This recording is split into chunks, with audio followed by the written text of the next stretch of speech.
Quadratic equations हमारा अगला chapter. ठीक है। नाम देखो जरा इसका। इक्वेशन का मतलब क्या होता है? ऐसे मैथमेटिकल एक्सप्रेशंस जहां पर कोई चीज लेफ्ट साइड और राइट साइड में इक्वेट करके लिखी गई हो। इक्वेशन इक्वेट करके लिखी गई चीजें उसी को इक्वेशन बोलते हैं। क्वाड्रेटिक का मतलब क्या होता है? ऐसे इक्वेशन जिनकी डिग्री 2 हो। अब डिग्री का मतलब क्या होता है? वेरिएबल पे हाईएस्ट पावर, उसी को डिग्री बोला जाता है। जब डिग्री 1 होती है तो उसको हम लोग लीनियर इक्वेशन बोलते हैं, और जिसका ग्राफ क्या बनता है कि स्ट्रेट लाइन बनता है। हमें स्पेसिफिकली किस पे बात करनी है? क्वाड्रेटिक पे बात करनी है। देखो यहाँ पे क्वाड्रेटिक इक्वेशन का मतलब इसकी डिग्री होगी 2, मीन्स हाईएस्ट पावर बोलो, एक्सपोनेंट बोलो, of variable, highest power of variable. ठीक है, वो 2 होगी, डिग्री 2 होगी, हाईएस्ट पावर ऑफ वेरिएबल। अब उसके बाद से जितनी डिग्री होती है उतने नंबर ऑफ जीरोज बोलो या रूट्स बोलो, या इसी को सॉल्यूशन भी बोल सकते हैं हम लोग। कितने होंगे? इसका मतलब क्या होता है? Value of variable. जीरोज का मतलब होता है वैल्यू ऑफ वेरिएबल। जो भी वेरिएबल दिया गया होगा, एक्स दिया हो, वाई दिया हो, जेड, टी, एस, कुछ भी दिया गया हो, उसकी मतलब उसका मतलब होता है नंबर ऑफ जीरोज या रूट या सॉल्यूशंस। ठीक है। अब कुछ एग्जांपल्स लेते हैं पहले। अच्छा, इसका ग्राफ कैसा बनता है? पहले ग्राफ के बारे में बात कर लिया जाए। इसका जो ग्राफ बनेगा, ग्राफिकल सॉल्यूशन भी पूछा जाता था पहले एग्जाम में, सीबीएसई में अभी भी पूछा जाता है ग्राफिकल सॉल्यूशन। ग्राफ का मतलब होता है इसका बनेगा यू शेप का ग्राफ, जिसको हम लोग पैराबोला बोलते हैं। मैथ्स में इसको पैराबोला बोला गया है। सही है। जैसे स्ट्रेट लाइन है, पैराबोला सर्किल, हाइपरबोला इलिप्स, ये अलग अलग फिगर्स बनते हैं हमारे। कैसा स्ट्रक्चर बनेगा इसका? मान लो ये एक्स हमारी एक्सिस है, वाई एक्सिस, एक्स एक्सिस, तो इस तरीके का कुछ स्ट्रक्चर बनता है ये यू शेप्ड। ठीक है। चारों तरफ बनता है, इधर भी बनता है, इधर भी बनता है, इधर भी बनता है, इधर अलग अलग इक्वेशंस होते हैं। क्लास 11th के मैथ्स में जाकर पढ़ोगे। X square is equal to 4ay, y square is equal to 4ax, फिर माइनस माइनस के साथ भी हो जाता है वही फॉर्मूला। एग्जाम्पल लेकर के एक चलते हैं हम लोग। क्वालिटी इक्वेशन को लिखा गया, मान लेते हैं x square plus 5x plus 6 equals 0। ये जो लिखा गया इसी बोलते हैं हम क्वाड्रेटिक इक्वेशन। कैसे सर? यहाँ इक्वलिटी का साइन लगाया गया है। ठीक है। एक चीज राइट साइड में है और एक चीज लेफ्ट साइड में है, और वेरिएबल है यहाँ पे x, और उसके हाईएस्ट पावर क्या है? 2 है। मैंने बोला degree 2, highest power of variable जब 2 होगा तो इसको हम लोग इस कैटेगरी में डालेंगे, क्वाड्रेटिक की कैटेगरी में डालेंगे। सबसे पहला क्वेश्चन पूछा जाता है कि वो इक्वेशन लिख करके दे देगा तुम्हें। For example x plus 3 whole square minus x minus 3 whole square is equal to x square plus, suppose करो लिखा है 3, और बोलेगा check whether the given equation is quadratic और नॉट। चेक करके बताओ कि ये इक्वेशन क्वाड्रेटिक है या नहीं है। ठीक, तो इसको पहले सॉल्व किया जाएगा। अगर लास्ट में डिग्री 2 बचता है, वेरिएबल पे पावर अगर 2 बचता है, तो ये क्वाड्रेटिक होगा, नहीं तो क्वाड्रेटिक नहीं होने वाला है। तो इसको सॉल्व करो। A plus b whole square, a square plus b square plus 2ab minus a square plus b square minus 2ab is equal to x square plus 3। क्योंकि यहाँ माइनस लगाते इसलिए मैंने माइनस डिस्ट्रीब्यूट कर दिया। एक्स स्क्वायर कैंसिल, 9 से 9 cancel. देखो last में एक्स स्क्वायर बच गया कि नहीं बच गया? मीन्स ये क्वाड्रेटिक है। मीन्स ये क्या है? क्वाड्रेटिक इक्वेशन है हमारा। ठीक है। अब सबसे पहला मेथड जो आता है क्वाड्रेटिक को सॉल्व करने का, वो होता है फैक्टराइजेशन मेथड। उससे पहले थोड़ी सी चर्चा कर ली जाए, फैक्टराइजेशन किया कैसे जाता है और क्यों ही उसी तरीके से ही किया जाता है फैक्टराइजेशन। फैक्टराइजेशन किया क्यों जाता है और उसी तरीके से फैक्टराइजेशन क्यों होता है, उसका रीजन आप समझो। तो ये सारी चीजें समझ में आ गई हैं। अभी अभी हमने बात की नंबर ऑफ जीरोज कितने होते हैं? 2 होते हैं। एक को हम बोलते हैं अल्फा और एक को बोलते हैं बीटा। एक को नाम दिया गया अल्फा और एक को नाम दिया गया बीटा। सपोज करो किसी एक क्वाड्रेटिक इक्वेशन था जिसका जनरल फॉर्मेट क्या होता है क्वाड्रेटिक इक्वेशन का? A x square plus b x plus c equals 0। ये जनरल फॉर्मेट होता है। कोई भी क्वाड्रेटिक इसी टर्म में लिखा गया होगा, लेकिन एक चीज याद रखना, यहाँ पे ए जीरो नहीं हो सकता, बाकी बी और सी जीरो हो सकते हैं। बी और सी जीरो हो सकते हैं, ठीक है। अबे भाई पढ़ने यहाँ आओ कि किताब से पढ़ने आओ? तब से किताब में ही देखे जा रहा है, तो किताब से पढ़ना तो घर बैठो फिर। जब से देख रहा हूँ तब से किताबी में देख रहा है। A x square plus b x plus c equal zero, जहाँ पे एक जीरो नहीं हो सकता, बी और सी जीरो हो सकता है। मीन्स टू एक्स स्क्वायर लिख कर देगा तो भी क्वाड्रेटिक इक्वेशन है वो।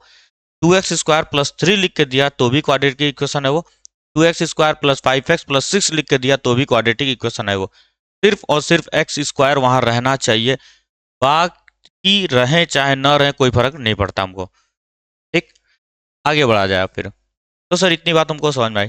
और हमने अभी बात की कि इसके दो जीरोज होंगे। दो जीरोज होते हैं क्वाड्रेटिक के, लिखा हुआ अभी है नंबर ऑफ जीरोज कितने होंगे, टू होंगे।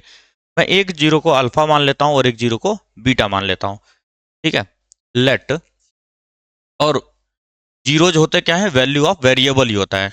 तो x is equal to alpha and x is equal to beta. Sir इसको इधर ले आएंगे, अगर x minus alpha equals zero and x minus beta equals zero, इन दोनों को आपस में मल्टीप्लाई करो। Therefore x minus alpha x minus beta is equal to zero into, बचपन से करते आ रहे हैं एलएचएस का एलएचएस में आरएचएस का आरएचएस मल्टीप्लाई। सर इसको एक्सपेंड करते हैं, एक्सपेंड करो तो क्या हो जाएगा, x square minus alpha plus beta x होगा प्लस अल्फा बीटा होगा इज इक्वल टू जीरो होगा। इसे अब तुम ध्यान से समझो, ये एक चीज लिखा गया और ये जो इक्वेशन लिखा गया था इसी को मैं थोड़ा सा और सिंप्लीफाई करता हूँ। एक्स स्क्वायर का कोफिशिएंट कितना है यहाँ पे, यहाँ एक्स स्क्वायर कोफिशिएंट कितना है, दोनों को कंपेयर करना चाह रहा हूँ मैं, तो दोनों को एक जैसा बना लेते हैं पहले। एक जैसा बनाओ या छोड़ दो मत बनाओ। अभी एक चीज समझो पहले, यहाँ पे सर ये कांस्टेंट टर्म है कि नहीं है, अगर इससे मैं कंपेयर करूँ तो ये कांस्टेंट टर्म है, क्योंकि यहाँ कांस्टेंट लिखा था कि नहीं। तो यहाँ x square x x zero zero equal equal, मतलब एक जैसा ही लग रहा है। अब अगर ध्यान दोगे तो ये सी जो हमारा कांस्टेंट था वो दो लोगों का मल्टीप्लीकेशन है कि नहीं है, प्रोडक्ट है दो चीजों का, और वो दोनों क्या है, जीरोज हैं सर, वो दोनों रूट हैं, दोनों सॉल्यूशन है सर। दो सॉल्यूशंस का मल्टीप्लाई करके हम यहाँ लिखते हैं, और ये बी क्या है, दोनों का एडिशन करके लिखा गया। इसी वजह से हम लोग बचपन से काम करते आते हैं, x square plus five x plus six equal zero अगर दिया गया होता है तो तुम इसी को तोड़ते हो कि नहीं।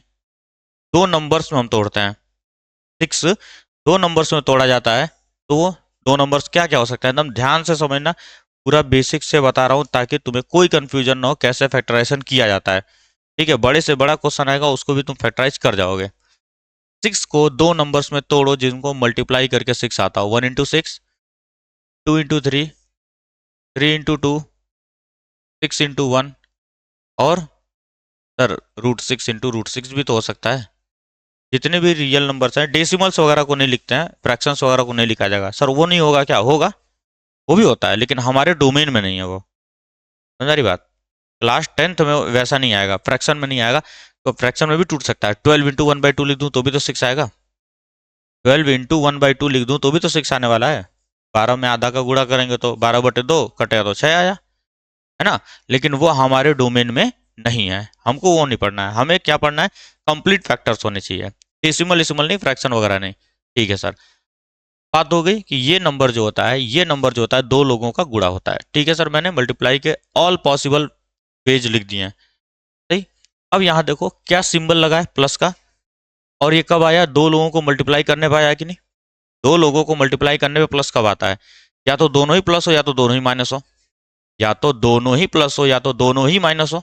ठीक है सर, तो यहाँ से एक और केस अराइज होता है कि ये दोनों नंबर्स या तो प्लस होंगे या तो दोनों ही नंबर माइनस होंगे, या तो दोनों ही नंबर प्लस होंगे या तो दोनों ही नंबर माइनस होने वाले हैं। ठीक है, ऐसे अगर तुम्हें बचपन में सिखाया गया होता ना बालक, तो आज तुमको टेंशन ही नहीं होता फैक्टराइजेशन में। फैक्टराइजेशन तुम लोग आराम से उड़ा उड़ा के सॉल्व करते हैं, लेकिन बचपन में बस इतनी बात बता दी गई कि इसको तोड़ देंगे, इसको देखेंगे जोड़ देंगे, क्या लिए ये बताया गया ना कि कांस्टेंट वाले नंबर को तोड़ दो और देखो दो नंबर कौन मिलेगा जो कि जोड़ने पे आ जाए। एक बार गुरुजी बताए, उसके बाद धड़ाधड़ गुरुजी करते गए, माथा मार रहे हैं बच्चे बैठ करके, अरे कैसे लिख दे रहे हैं कैसे लिख दे रहे हैं। तो फिर एट द एंड बच्चे क्या करते हैं, रटना शुरू कर देते हैं, याद करना शुरू करते हैं। एग्जैक्ट रीजन बता रहा हूँ तुम्हें। अब देखो ये नंबर 5 कब आता है, दोनों को जोड़ने पर आता है। इसको छोड़ दो, माइनस को छोड़ दो, अभी गोली मारो तुम। ये दोनों नंबर को जोड़ने पे ही ये बीच का टर्म आता है कि नहीं। और वो नंबर्स कौन है जो यहाँ पे टूटे गए, फैक्टर्स हैं। फैक्टर्स को ही जोड़ने पर आता है। सर मैं जोड़ना स्टार्ट कर रहा हूँ। 6 और 1 के अंदर होता है 7, -7। यहाँ क्या लिखा है 5, तो ये भी नहीं है, ये भी नहीं है। 3 और 2 5। सर हो सकता है -2 -3 -5 होता है। 3 2 5 हो सकता है, ये दोनों एक ही चीज़ है। ये नहीं होगा, चाहे एक 7 हो गया नहीं होगा, -7 नहीं होगा, 2√6 नहीं होगा, -2√6 नहीं होगा, क्योंकि 5 चलाना था मुझे। तो यही दो लोग सेटिस्फाई कर रहे हैं कि नहीं। और अगर ध्यान दे रहे होगे तो दोनों एक ही चीज़ है कि नहीं है। अरे भाई 2+3 लिखूं या 3+2 लिखूं, कम्यूटेटिव प्रॉपर्टी को फॉलो करता है, कोई दिक्कत वाली बात है नहीं यहाँ पे। इस वजह से सर हम लोग यहाँ क्या लिखते हैं, x² + 5 को लिखूंगा मैं 2+3x+6 is equal to 0। x² expand कर देते हैं इसको, 2x + 3x + 6 इक्वल्स 0। कॉमन, अब देखो यहाँ पे जब भी प्लस और माइनस लिखा गया होगा तभी तुम कॉमन लोगे। जब भी प्लस और माइनस लिखा गया होता है तभी कॉमन लिया जाता है। मल्टीप्लीकेशन और डिवीजन में कॉमन नहीं लिया जाता है, क्योंकि तुम लोग जब कैलकुलेशन करते हो, मैं देखता हूँ जो कॉपी, तो अंधाधुन कोई माँ बाप नहीं है कैलकुलेशन का। जहां से मन किया वहीं से कॉमन उठा रहे हैं, जहां से मन किया वहीं काट रहे हैं। सही। तो याद रखना कॉमन तभी लिया जाता है जब प्लस और माइनस का साइन लगा होगा। तेरे यहाँ प्लस लगा है क्या? हाँ। यहाँ भी एक्स है, देखो प्लस के लेफ्ट साइड में देखा करो, प्लस के राइट साइड में देखा करो। जिसको कॉमन लेना है तुमको, सिर्फ उसके बाद बता रहा हूँ मैं, दूर तक नहीं जाना है तुमको। एक प्लस पे बैठ जाओ, इसके लेफ्ट में देखो, हाँ सर x² है। राइट में देखो, हाँ सर एक x है। तो जो सबसे छोटा वाला जो चीज होगा कॉमन में, उसी को बाहर निकाला जाएगा। यहाँ x 2 बार है, यहाँ x 1 बार है। छोटा कौन है? 1 बार। एक छोटा होता है 2 से। 1 बार बाहर निकालेंगे x को। x को जैसे ही तुमने बाहर निकाला, यहाँ क्या बचा? x बचेगा। बाहर निकालने का, कॉमन लेने का मतलब होता है सिंपली डिवाइड करना। सही है। रीजन देखो यहाँ बता दे रहा हूँ मैं तुमको फिर से, x² + 2x। जो चीज कॉमन होता है उसी का मल्टीप्लाई और डिवाइड कर देते हैं हम लोग। सही है। जो चीज कॉमन है उसी का मल्टीप्लाई और डिवाइड किया जाता है। x² + 2x। और ये x को क्या करेंगे, डिस्ट्रीब्यूट कर देते हैं इसमें, डिनोमिनेटर में। डिनोमिनेटर अगर सेम होता है तो हम लोग डिस्ट्रीब्यूट कर सकते हैं। जैसे डिस्ट्रीब्यूट करोगे तो यहाँ से ये कैंसिल आउट होगा, यहाँ से ये कैंसिल आउट होगा। बचा कितना? x+2। ठीक। लेकिन हमारे पास इतना समय नहीं होता है कि हम लोग इतना सब परफॉर्म करें, इसीलिए हम लोग डायरेक्टली लिख देते हैं। लेकिन तुमसे कोई रीजन पूछे तो बता देना। कॉमन लेने का मतलब होता है उसी नंबर से मल्टीप्लाई और डिवाइड किया जाता है। ठीक। और सिंपल भाषा में x को पकड़ के जब खींचोगे बालक, तो यहाँ से एक x बचेगा और ये प्लस का प्लस ही रहने वाला है। ये x बाहर चला गया तो यहाँ कितना बचेगा? 2 प्लस। अब इस प्लस पे फिर से बैठो, इधर देखो 3, और इधर भी 3 है कि नहीं है। 6 के अंदर 3 छिपा होता है। या बहुत ज्यादा कंफ्यूजन होता हो तुमको तो इस 6 को ऐसे लिखा करो, जो भी तुमने फैक्टर्स में तोड़ा था उसी तरह लिख लो, 2 × 3। और यहाँ भी 3 है, यहाँ भी 3 है, खींचो बाहर। यहाँ से क्या बचेगा? x। ये प्लस एज इट इज आएगा, और यहाँ से 2 बचेगा is equal to 0। Sir again x+2 common आ रहा है, कॉमन लो। x+2 x+3 is equal to 0। या तो ये 0 या तो ये 0। देखो ये एक नंबर है ना, x की वैल्यू कुछ भी हो सकती है। सपोज करो 1 हुई x की वैल्यू, तो 1+2 3, और यहाँ पे 1+3 4। नंबर ही तो है सर ये। अब दो नंबर्स का मल्टीप्लीकेशन अगर 0 हो रहा है, क्या पॉसिबिलिटी होगी? दोनों में से कोई एक नंबर 0 रहा होगा, तभी 0 हो सकता है। क्योंकि इस धरती पर अगर किसी नंबर को प्रोडक्ट करने पे 0 आ रहा है, means at least one of them must be 0। कोई ना कोई एक 0 होगा। सारे हो भी हो सकते हैं, सारे भी हो सकते हैं, एक एटलीस्ट एक तो होगा ही होगा। अब मुझे नहीं पता ये 0 है कि ये 0 है, तो मैं क्या करता हूँ, इधर इधर x+2 = 0 और x+3 = 0 सॉल्व करो। ये इधर गया, x = -2 और x = -3। यही हमारे दो जीरोज हैं, यही हमारे दो जीरोज है, या रूट है, या सॉल्यूशन है। सही। अब एक चीज देखो, मान लो एमसीक्यू में यही क्वेश्चन पूछा तुमसे, एमसीक्यू में भी अगर पूछेगा तो क्या हम इतना बड़ा सॉल्व करेंगे, कैलकुलेशन करेंगे? क्या नहीं। तुम क्या करोगे, ऑप्शंस दिए गए होंगे, ऑप्शंस को ले आकर के वहां पे फिट कर देना। जैसे मान लो यही क्वेश्चन देता, find the root of x² + 5x + 6 = 0, और ऑप्शंस देता। ठीक है। ए -2, -3, बी -2, +3, सी 2, -3, डी 2, 3। ऐसे देता, तो तुम्हें क्या करना है भाई, देखो जीरो का मतलब या रूट का या सॉल्यूशन का मतलब होता है वो इक्वेशन को सेटिस्फाई करेगा। सेटिस्फाई करने का मतलब पूरे इक्वेशन को एलएचएस बराबर आरएचएस कर दे। जीरो मत याद रखा करो, जीरो नहीं याद रखना, बस तुम ये समझो कि एलएचएस को आरएचएस के बराबर कर देता है, और अगर आरएचएस में जीरो लिखा गया है तो जीरो के बराबर कर देगा। बात समझ आती है? Zero root solution, zero root solution ये वैल्यू ऑफ वेरिएबल होती हैं जो उस क्वाड्रेटिक इक्वेशन को क्या कर देंगे, सेटिस्फाई करेंगे। सेटिस्फाई करने का मतलब ये होता है कि वो उसको क्या कर दे, एलएचएस आरएचएस को बराबर बना दे। सही, तो तुम एक एक करके वैल्यू को उठा उठा कर रख देना, जो एलएचएस आरएचएस को बराबर कर दे वही ऑप्शन हमारा सही हो जाएगा। बता रही समझ में? जैसे मान लो ऑप्शन में ये दिया गया होता, मैं रखता -2 का स्क्वायर, -2 का स्क्वायर प्लस 5 इंटू -2 प्लस 6, कितना हो जाता सर, 4 -10 प्लस 6, 6 4 10 10, जीरो। जीरो आ गया कि नहीं आ गया? मतलब यही रूट है हमारा। अगर एमसीक्यू में आएगा तब की बात बता रहा हूँ, सॉल्व करने की जरूरत नहीं होती हमको। ठीक, अब दूसरा सवाल ये हमको समझ में आ गया कैसे फैक्टराइज किया जाएगा, कैसे क्या करने वाले हैं।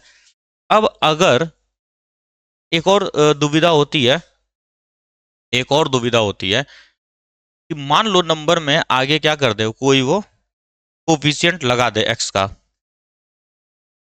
जैसे इस नंबर को अब तुम देखो, 2x² -7x इक्वल्स 39 है। ये सेलिना बुक का एग्जाम्पल है, इसको मैं इधर लेकर के आया। 2x² -7x -39 is equal to 0 हो गया। अब सबको बचपन से एक बात याद है कि हम क्या करते हैं, इसका और इसका मल्टीप्लाई कर देते हैं। क्यों करते हैं, इसका एक रीजन बता दो मुझे, क्यों किया जाता है ये मल्टीप्लाई? तो बालक, फर्स्ट नंबर और लास्ट नंबर को मल्टीप्लाई करने की जो प्रथा चली आ रही है, उस प्रथा के बारे में जानकारी नहीं है, उसको सीख लिया जाए क्यों किया जाता है। सबसे पहले एक चीज बताना, अभी मैंने जो सॉल्व किया था x² plus 5x plus 6 equal 0 जो सॉल्व किया गया था, लास्ट में क्या स्टेप बना था, x+2 x+3 इक्वल 0 बना था कि नहीं?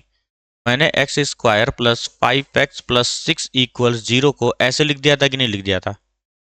और जिसको हम लोग फैक्टर्स बोलते हैं, क्लास 9 में पढ़े होगे फैक्टर थ्योरम, रिमाइंडर थ्योरम, ये हमारा फैक्टर होता है सर, जो इसको डिवाइड करेगा कंप्लीटली। करके देख भी लेना, ये इसको डिवाइड करेगा कंप्लीटली, फैक्टर होता है। तो हमें एट द एंड क्या लिखना होता है, फैक्टर लिखना होता है, और उसको इक्वल टू 0 दिखाते हैं। इधर दिस विल बी 0 और दिस विल बी 0, यही बोला जाता था। तो मैं मान लेता हूं, मैं जनरल कंडीशन लेके चलता हूं, ax² plus bx plus c equal 0 लिखा गया है। मान लेता हूं कि ये वाला स्टेप जो है इसका, लेट फैक्टर्स, मैं अपनी तरफ से मान लेता हूं, let factors be dx ABCDE and FG। ठीक है, मैं अपनी तरफ से फैक्टर मान लिया, क्योंकि जितने भी फैक्टर्स आते हैं वो उसी तरह से लिखा जाएगा, वेरिएबल प्लस कांस्टेंट। और मैं वेरिएबल का भी क्या कर रहा हूँ, मैं कोफिशिएंट मान लेता हूँ, वैसा ऐसे ही बनता है फैक्टर। फिर इसी करते हैं, या तो ये 0 या तो ये 0, ये किया जाता है। ठीक, तो मैं इसी को लिख सकता हूँ dx प्लस ई fx प्लस जी इक्वल्स 0, लिखा जा सकता है। इसी को मैं इतना लिख सकता हूँ, देखो अब ध्यान से सर, इन दोनों को मल्टीप्लाई कीजिए जरा, df(x² प्लस इन दोनों का मल्टीप्लाई करूंगा, इससे इससे सब मल्टीप्लाई करने के बाद क्या आएगा, dg plus e f into x plus e g equal 0 आएगा कि नहीं आएगा? ये आएगा। अभी अभी हमने बात की कि सर इसको तोड़ने के बाद हम ये बीच वाले नंबर को लाते हैं जोड़ करके, लेकिन एक बात बताओ, ई और जी को अगर मैं तोड़ता हूं तो वो ई और जी में ही टूटेगा। यहाँ पे डी और एफ भी तो लिखा गया है, वो कहां से आएगा, वो कहां से आएगा? जब तक मैं इसको भी इसके साथ नहीं लेकर के आऊंगा तब तक ये बीच वाला टर्म नहीं आने वाला है। तो हम लोग इसीलिए क्या करते हैं, फर्स्ट नंबर और लास्ट नंबर का मल्टीप्लाई करते हैं, डी एफ इंटू ई जी करूंगा मैं, और मल्टीप्लाई क्या इसको रीअरेंज कर सकते हैं कि नहीं हम लोग, इसको रीअरेंज करूंगा, डी और जी एक साथ रख देता हूं मैं, और ई और एफ को एक साथ रख देता हूं। बालक, ये दो फैक्टर्स आए हमारे, और इन्हीं दोनों को जोड़ा गया D G plus e F. Sir पिछले क्वेश्चन में तो आपने नहीं बोला 1 से मल्टीप्लाई करना, भाई हम हर जगह मल्टीप्लाई करते हैं, हम लोग हर जगह मल्टीप्लाई करते हैं, क्योंकि यहाँ पे 1 था, और 1 से किसी नंबर में मल्टीप्लाई करोगे तो वह नंबर खुद ब खुद बना ही रहेगा, वो चेंज नहीं होता है। सही है, तो इस रीजन की वजह से हम लोग क्या करते हैं, कोफिशिएंट ऑफ x² को कांस्टेंट से मल्टीप्लाई करते हैं, क्योंकि मुझे बीच वाला टर्म चाहिए, उसमें कहीं ना कहीं कोफिशिएंट ऑफ एक्स स्क्वायर होता है।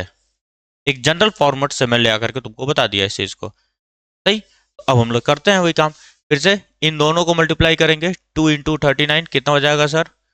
78 होगा क्या? अब 78 को तोड़ो इन टू नंबर्स जिनको जोड़ करके या घटा करके -7 आना चाहिए। ठीक है, क्या क्या तोड़ा जा सकता है बताओ? पॉसिबिलिटी क्या क्या हो सकती है? देखो 5-6 क्वेश्चन इस तरीके से करना, बेसिक तरीके से अपने आप चीजें क्लियर हो जाएंगी तुम्हें कि कैसे सॉल्व किया जाता है। उसके बाद तुम्हें करने की जरूरत नहीं है, ये सब करने की जरूरत नहीं है, तुम मन में ही सॉल्व करना स्टार्ट करोगे। बेसिक से ही नहीं क्लियर है। 2 इंटू 39 4 से होगा क्या? 3 से होगा? 3 से भी होगा, 15 होता है ना, 7 8 15, 3 से भी होगा। तो 3 इंटू कितना हो जाएगा? 3 2 आर 6 और कितना? 26 हो जाएगा। अभी भी देखो 7 तक नहीं पहुंच पा रहे हम, और तोड़ो जरा इसको। 4 से नहीं होगा, 4 से नहीं होने वाला, 5 से भी नहीं होगा, 6 से हो जाएगा। 6 इंटू 13, 13 6 आर 78। और बालक देखो 13 6 7 देता है कि नहीं? घटाने पर, घटाने में देता है। और देखो अब यहाँ सुनो सर, इस नंबर के साथ माइनस लगाया गया है, दो नंबर्स का प्रोडक्ट माइनस कब आता है? जब एक पॉजिटिव और एक निगेटिव हो। जब एक पॉजिटिव और एक निगेटिव हो, मैं सिर्फ इसी को लेकर चल रहा हूँ। या तो -6 13 होगा, या तो 6 -13 होगा। अब देखो इन दोनों को जोड़ूंगा तो कितना आएगा? 7। यहाँ क्या लिखा है? और इन दोनों जोड़ा -7, तो ये नहीं होगा सर, ये वाला हो जाएगा। होगा कि नहीं? -7 लिख दो। 2x² प्लस 6x, देखो 6 के साथ प्लस है, और -13x -39 is equals to 0। Sir इस प्लस पे बैठूंगा, इधर देखूंगा 2 है x है, 2 है x है, तो 2x को कॉमन ले लिया जाएगा। यहाँ बचेगा x + 3, -13 को कॉमन लिया। माइनस को क्यों कॉमन लिया? क्योंकि इस माइनस, यहाँ भी माइनस है, यहाँ भी माइनस है। माइनस को जैसे कॉमन लोगे तो क्या बचेगा? यहाँ पे सिर्फ x बचेगा, और ये माइनस में से एक प्लस गया। माइनस जब बाहर जाएगा तो प्लस बचेगा। ठीक है, और यहाँ कितना हो जाने वाला है? 3 हो जाने वाला है, equal 0। Again this 0, x + 3 constant है, कॉमन है, सॉरी कॉमन है, 3 0। वही मैंने बोला कि हर एक नंबर को जब भी, हर एक इक्वेशन को जब भी तुम सॉल्व करो, एट द एंड तुम समथिंग इनटू समथिंग पाओगे। वही चीज मैंने यहाँ मान लिया था, समथिंग इनटू समथिंग, एक जनरल मैंने मान लिया था, और उसी को हमने जब सॉल्व किया तो हमें पता चला बीच में कोफिशिएंट ऑफ x² और कांस्टेंट दोनों का ही मिला जुला नंबर मिलता है हमको वहां पे। इस वजह से हम लोग फर्स्ट नंबर और लास्ट नंबर को मल्टीप्लाई कर देते हैं। सर ये 0 होगा या तो ये 0 होगा, इधर इधर x + 3 = 0 और 2x - 13 = 0। सर ये हो जाएगा x = -3 और x = 13/2। या तो -3 होगा या तो 13/2 होगा। बात आती है समझ में? इसी को बोला गया फैक्टराइजेशन मेथड। पहले फैक्टर्स निकालो, ये फैक्टर है बालक, इससे इसको डिवाइड करके दो, कंप्लीटली डिवाइड होगा। कितने टाइम्स? इतने ही टाइम्स। फैक्टर थ्योरम पढ़े थे ना, करके दिखाऊं क्या? या समझ में आ रहा जो बोल रहा हूँ? जो समझाना चाह रहा हूँ समझ रहे हो? देखो करके मैं बता देता हूँ। क्लास 9th में सारी चीजें पढ़ाई गई थी, factor theorem, remainder theorem. Factor theorem और रिमाइंडर थ्योरम। देखो ये जो बना ना, इसको फैक्टर बोला जाता है। ये जो है ये हमारा क्या है? फैक्टर है। ये फैक्टर है किसका? इस क्वाड्रेटिक इक्वेशन का। डिवाइड करके मैं दिखा देता हूँ तुम्हें। ये पॉलिनोमियल को डिवाइड करने आता है ना? पॉलिनोमियल डिवाइड करना सीखे हो? 10 में हो यार, थोड़ा सा तो शर्म भी नहीं आएगी ना। देखो यहाँ पे x है, आता है भी डिवाइड करने? हंस रहा है सब, दिख रहा है कितना आता है। यहाँ x है, यहाँ x² है, तो x से मल्टीप्लाई करूंगा मैं। और यहाँ 1 था, यहाँ 2 है, तो 2 से मल्टीप्लाई करूंगा। अब देखो इन दोनों को मल्टीप्लाई करो तो क्या हो जाएगा? 2x²। इसको इसको मल्टीप्लाई करेंगे तो +6x माइनस माइनस, वही काम जैसे डिवीजन किया जाता है। -13x हो गया, और ये -39 हो गया। देखो यहाँ पे, यहाँ -13 है x के साथ, तो यहाँ -13 लिख दो। मल्टीप्लाई करो, -13x और -39, देखो ध्यान से कैंसिल आउट हो गया कि नहीं? और यहाँ जो नंबर मिला है, क्या वही वो दूसरा फैक्टर है कि नहीं है? ठीक है, इसी को बोला गया था फैक्टर थ्योरम। बोला जाता है कि हम लोग किसी भी क्वाड्रेटिक इक्वेशन को उसके फैक्टर्स में तोड़ देता है ना? फैक्टर्स में तोड़ने के बाद इक्वल टू 0 दिखा करके हम लोग क्या करते हैं? वेरिएबल की वैल्यू निकालते हैं, जिसको हम लोग रूट बोलते हैं, सॉल्यूशन बोलते हैं, या जीरो बोलते हैं। क्यों बोला गया?